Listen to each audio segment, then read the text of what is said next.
صلى على الحبيب قلبك يطيب.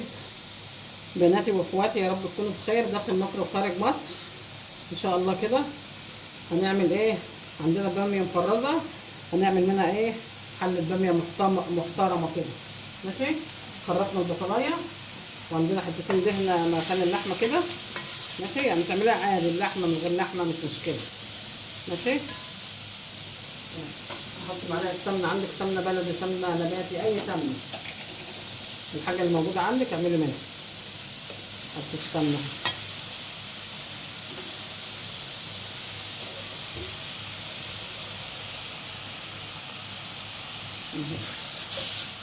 بس مش هنحمر البصله قوي يعني.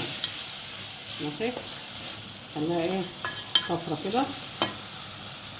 حط قرن الفلفل ده يطعمها، هيديها حراره بسيطه كده.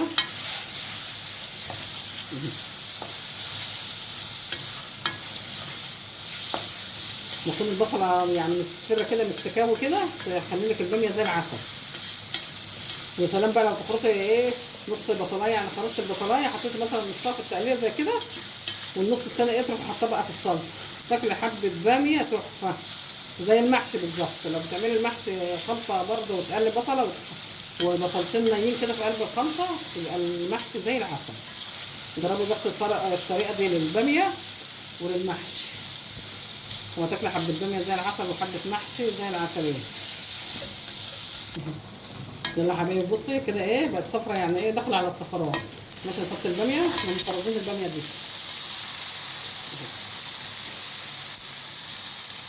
شوحي فيها بقى لما تسمعي الطشطشه بتاع ايه بتاع الباميه. طلع على جمال النبي كده. لما تشرب الاذان بقى بتاعها نروح ايه حاطين الطماطم ورامين ايه فص ثوم. عايزه ترمي فص ثوم في قلبها بيبقى خلاها طعمها جميل. جربي بس كده فص ثوم كده تحطيه ني، يبقى حلو ويديها نكهه طبيعيه كده ونكهه جميله.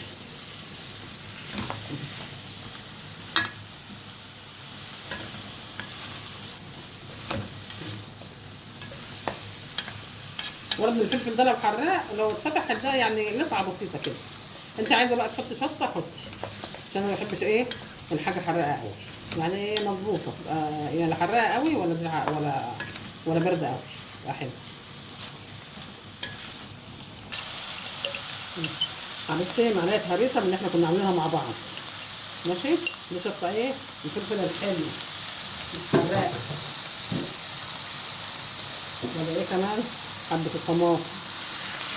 صلى على جمال النبي. نقلبيها بقى تاخد وتدي بشكل ودي، تتسبك بقى خالص مع بعضها. وبعد كده ايه نشوف هي عايزه ايه بقى، عشان نملح لما ايه لما تستوي.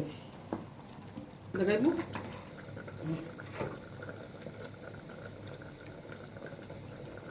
حبايبي كده ايه كده الباميه استوت اهي. ماشي. شوفي ايه طالما بتبقى الحاجه متفرزه اللي كانت بسله ولا فاصوليا ولا باميه ما بتاخدش وقت في السوا، تبقى كويسه بتستوي بسرعه يعني.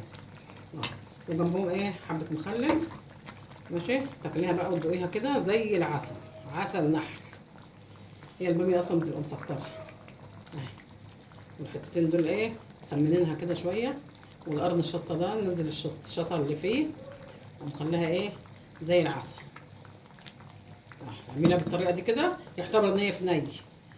ماشي. عشان ايه ما تحرحرش كده على القلب ولا حاجه، نيه في ني كده هتبقى ايه مسكره وزي العسل. بس دوقي الطريقه دي كده واعمليها بالطريقه دي هتعجبك قوي، تبقى زي الفل.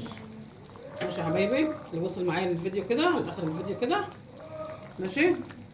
اشوفكم في فيديو جديد. مش هفضل بقى اقول لايك وشير بقى عشان ايه محدش بيسمع الكلام. اشوفكم في فيديو جديد ان شاء الله. والسلام عليكم ورحمه الله وبركاته يا حبايبي.